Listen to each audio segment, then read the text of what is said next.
Hey everybody, it's Safi and Marco Dish Out on Movies, the only movie review show on YouTube to review movies in terms of food.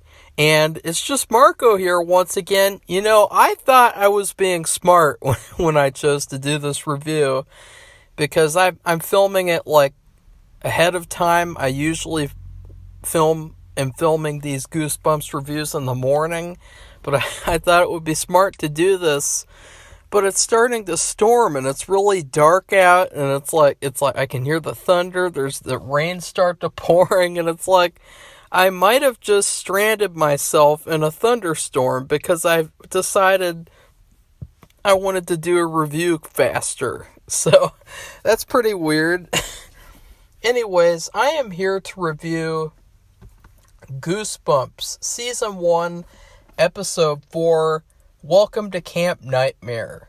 Now this episode, it's a very popular episode, and the book is very popular too.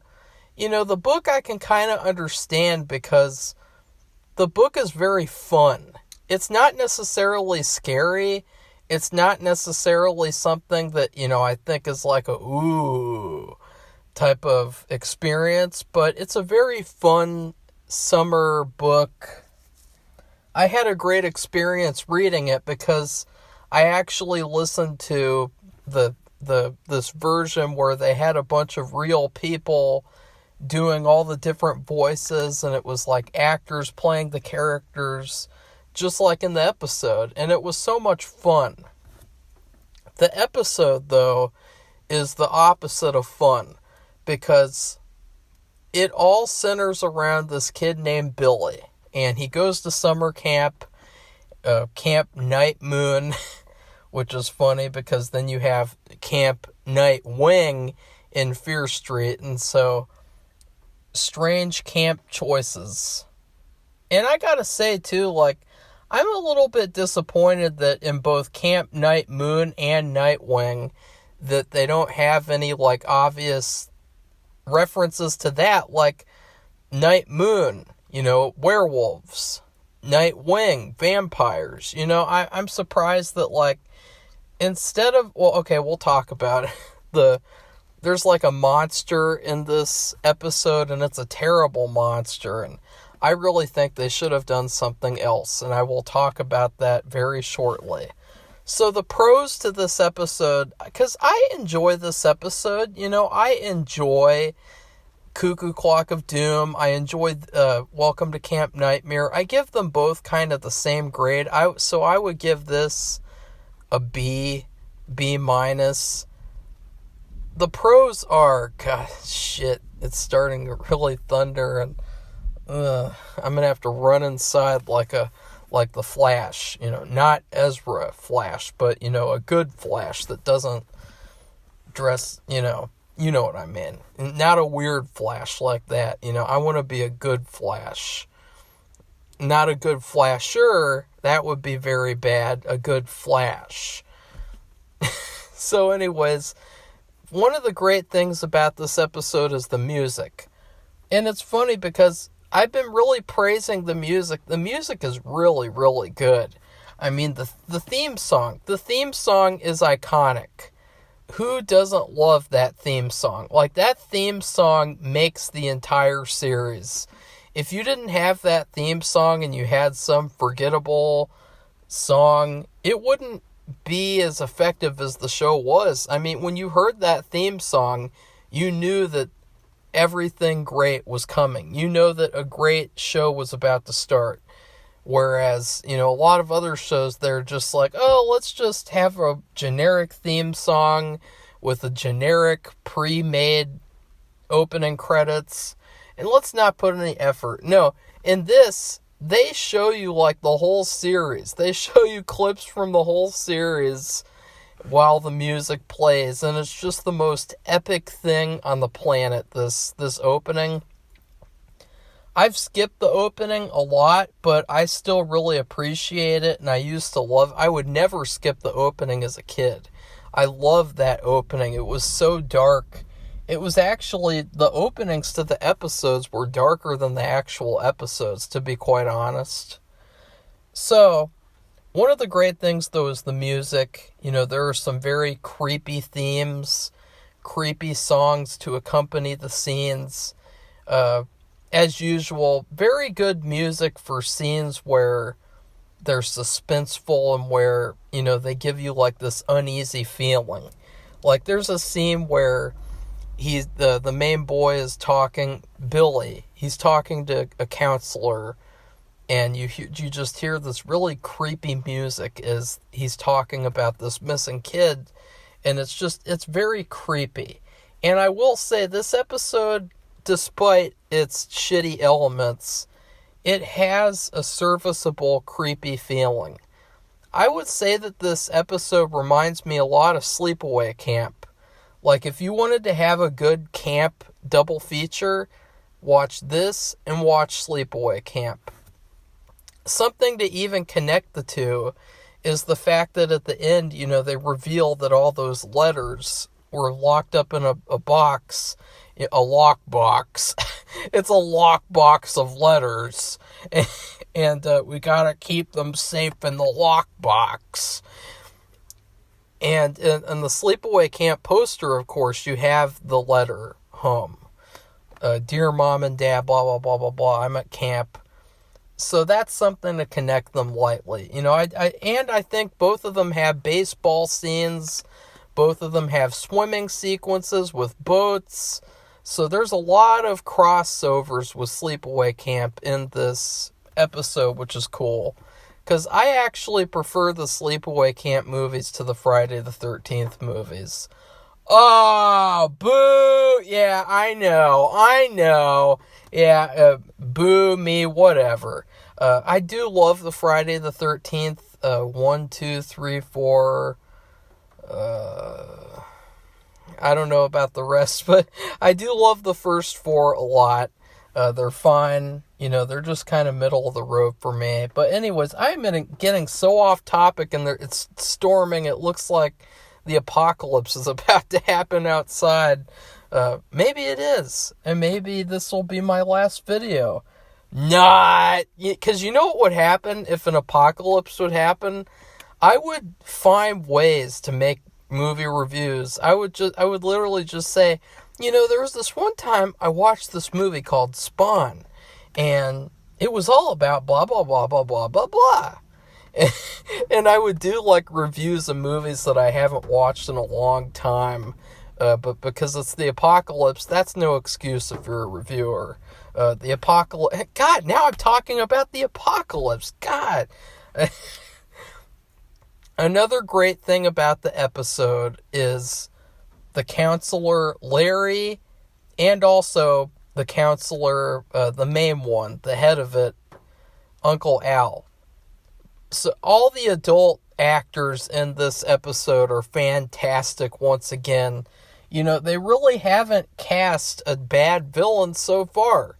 The sponge, the gruel did not count because that was just a shitty creature effect that they ruined. They should have done much better. The villains, though, the actual human actors they've casted, they have been perfect for these characters. And I would say the same thing for this. Like, the guy who plays Uncle Al is so good at playing different dimensions of the same character. Like, he's like happy, he's mad, he's sad, he's creepy. He's just a full range of emotions in like a goofy, over-the-top way. And so I really think that he does a great job at being like the main villain, essentially.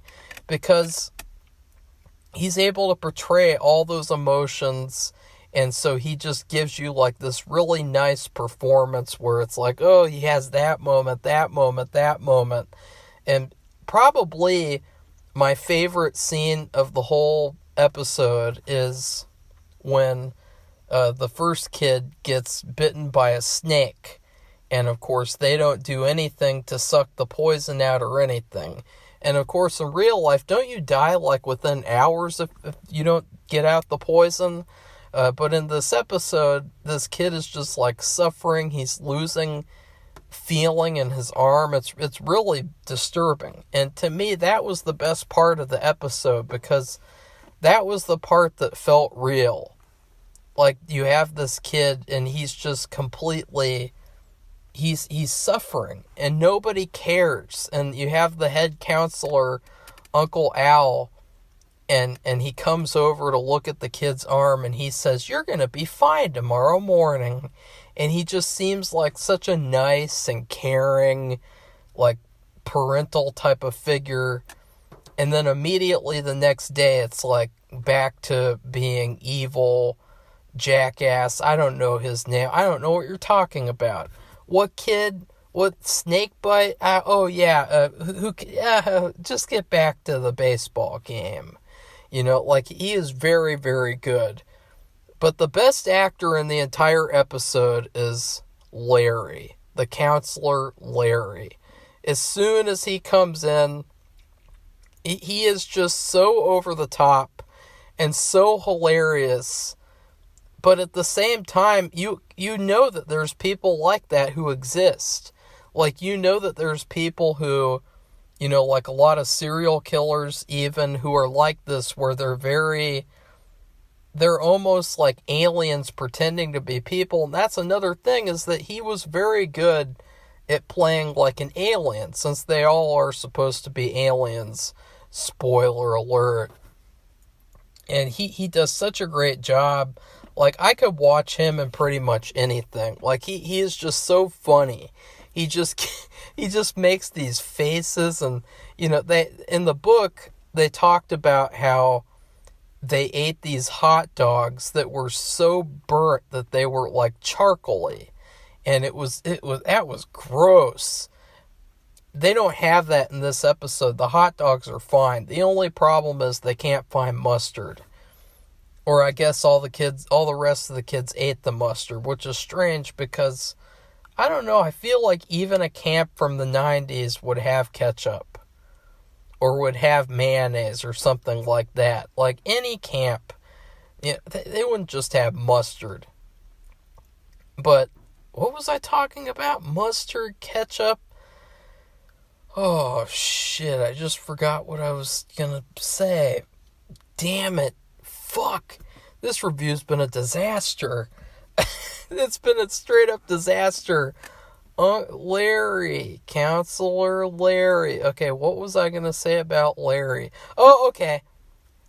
But in this episode, instead of having gross hot dogs, they do this thing where they show the breakfast. And so they show one day's breakfast, and it looks really gross. And there's like this oatmeal, and it looks like a pile of mud. And then he's like, eee. And, you know, he just makes these really funny faces. And then the next day, he's like cutting up this little piece of something, and then he eats it, and he's like, that's all right.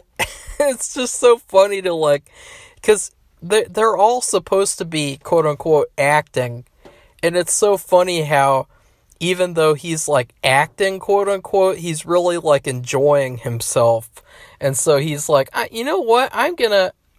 This food, I'm not just gonna like all the food. I'm not just gonna eat the food like a robot. I'm gonna be like, is this good? Is this bad? Like, this laboratory place sucks. Like, you know, he probably doesn't even like working at the laboratory. Because we find out at the end, everyone there are all actors, including the kids. And that's all the stuff that's to do with that. That's stuff that I talked about with the book. Because the people who made this episode didn't come up with those storylines. You know, the R.L. Stine did. So I can't really talk about that with this episode. Now, okay, is there any other pros? No. Okay, now for the cons. The main kid, Billy, is complete and utter garbage. He is the worst Goosebumps character so far. He might be the worst Goosebumps character in history. He is just the most unlikable simp white knight motherfucker I've ever seen. Like, you have this kid named Billy, And he's just so, ugh. Like, from the very beginning, like, the kids are all, like, getting scared of, like, a monster. And you have this white knight who stands in front of the kids, and he's like, I'm gonna protect you guys. Like, he is just so goody two-shoes, Charlie Bucket from Tim Burton's Charlie and the Chocolate Factory. He is so unlikable, it's not even funny. Like, you guys know, you know the type.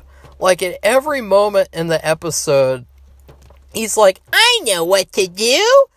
Put a bandage on him. Oh, but why? Why are you gonna do that? You know, aren't you supposed to do that? And like, he is just the most goody piece of shit on the planet. And so he's a really trash character. And the actor, he does such a good job at playing the character that he's bad. Like, this is the worst actor so far in the series for sure. I'm being serious with that one. Like, I hate Billy in this episode and in the book. Like, you guys know the type, though. You know, like, when you're talking to a girl, and then there's that guy who comes over, and he's like, hey, stop talking to her. Or, you know, hey, you're harassing her. You know, like in Gillette, that feminazi Gillette commercial, where you had the guy who was just going to talk to the girl on the street, and then you had this guy who steps out in front of him. He's like, not cool, man, not cool. And he shoves the guy away so that he can't talk to her. Like, that's Billy. That is Billy in this fucking episode.